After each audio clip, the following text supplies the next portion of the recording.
I ain't like what you tweeted about me that time. Hey, I don't make the lineup. When you first got on the JBP, it was different for me. I enjoyed the pocket that the JBP was at the time. You know, I didn't like that at all.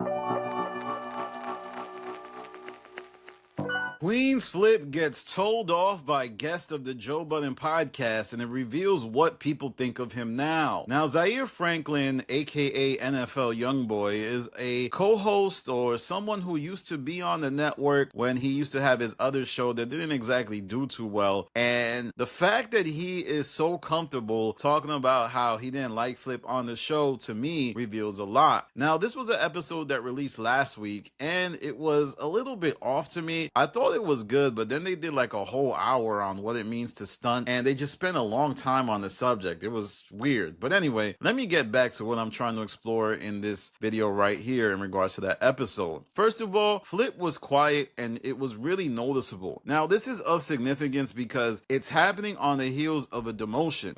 Shout out to Flip, our good brother here with us in spirit. Was Flip scheduled to not be there today? No, we just had too many mics that day, so I asked him to stay home. Wait, so how does the elimination process goes when you feel like there's too many mics? No, see, you guys using the wrong terminology. When you say elimination, it makes it like, no, we just had a day scheduled where we didn't need everyone to come in, so we had him stay home. He had Halloween off. So the fact that he's so quiet and it's not getting any better, I can't help but think like, man, I thought you were supposed to be more talkative, come a little bit more prepared. We're lessening the workload, so it's time for you to show up in ways you haven't been showing up before. But it doesn't seem like that's the case. Now, what's funny is that Flip was so quiet that he ended up having to engineer an issue with Zaire just to be able to contribute to the show. What you make you think that's your man? Yo, why you press everybody? Why you trying to press everybody to come up here? Now, this is one of the shortfalls of Flip's time on the Joe Budden podcast, is that since he doesn't prepare much and he just kind of wings it, oftentimes what he falls into is just getting into conflict immediately, which can mess up the morale of the show. And I even got the sense that Joe Budden and the rest of the cast were like, oh my God, here Flip go again, making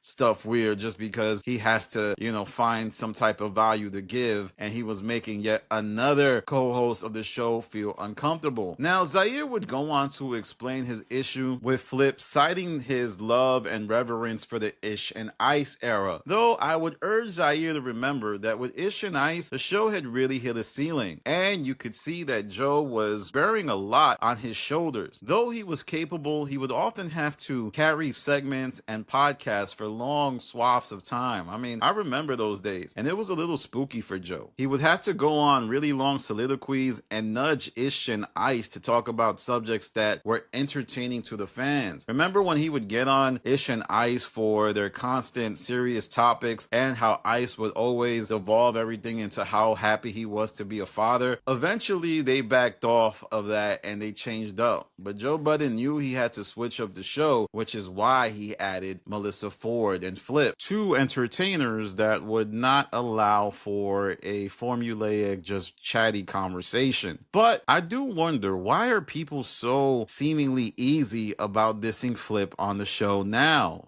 I think it's because they know his time is coming to an end, and it's only a matter of time before Joe pulls the trigger. I'm going to do another episode about the Mark Lamont Hill and Flip fight because I feel like I missed something the last time I broke it down, and some of the arguments from that episode are aging in ways that are really interesting. Another key point of this episode is Zaire talking about the community. Now I feel like the JBP community voice is just as strong and heard. Now, Zaire Franklin seems to be a pretty big fan of Joe, specifically the podcast, and he himself is a funny commentary on folks who criticize fans while acting like one. He is criticizing Flip for his performance on the show, yet he says that the fans be rough on the podcast members. Well, maybe he is doing that to Flip here, as Flip is a better entertainer than Zaire will ever be, but he feels comfortable criticizing him. And let's not forget, a large part of Zaire's time on the network was spotlighted by Joe Budden just trying to make him comfortable when he did his podcast. I remember how tough some of those shows were and how dry they were. So for him to have any level of commentary on people who are way better than him is contradictory.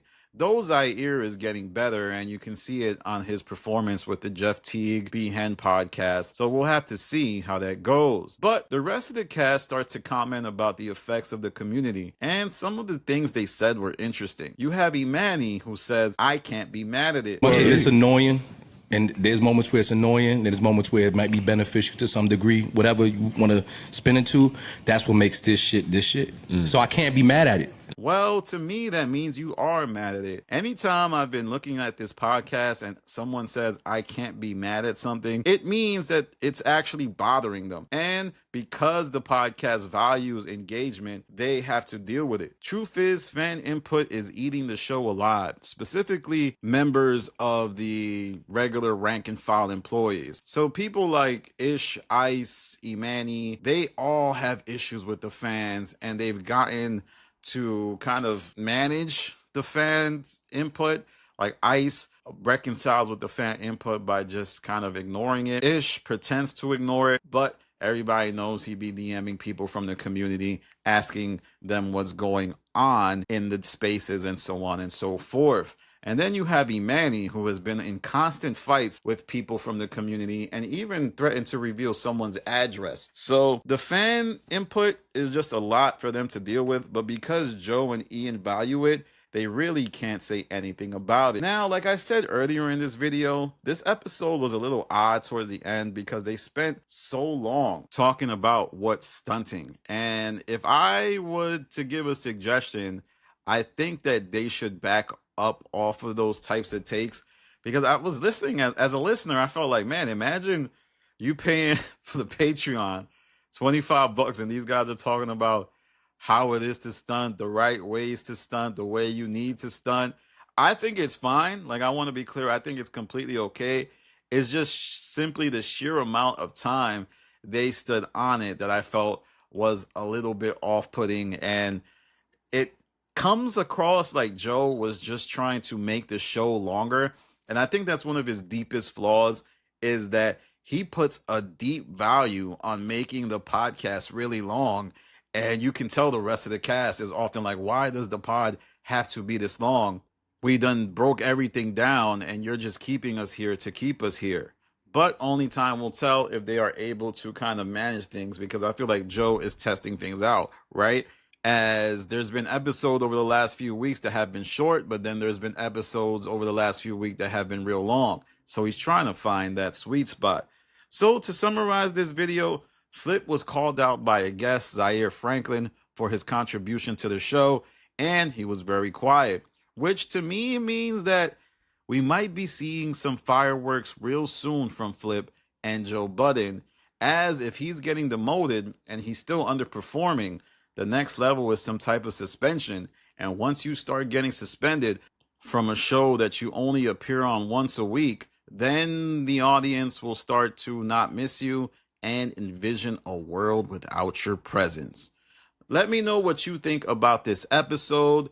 We will have to see how the podcast members deal with the fan community for the rest of 2025, as Joe Budden will invest heavily in his fan community. I mean, you're seeing people from the JBTV community appear on Joe Budden's network, so that's not going to end anytime soon. On top of that, y'all, make sure you tap in with me on Instagram, The Stop TV. Make sure you tap in with me on Twitter, The Stop TV. Also, I have a Patreon with over 300 pieces of content that are really engaging. And if you want to learn more about the fabric of the Joe Budden podcast, or Rory and Maul, or the endless Twitter spaces beefs that have been sprouting up recently, I suggest you just go and binge. I know Patreon, I know $5 is not anything. It's a lot. Like, trust me, I know that. So if you don't want to subscribe, I'm completely okay with it. I'm not one of those people who's like, yo, you need to subscribe to support me. I remember when I got Joe's Patreon thinking like it was the stupidest thing. Why am I doing that?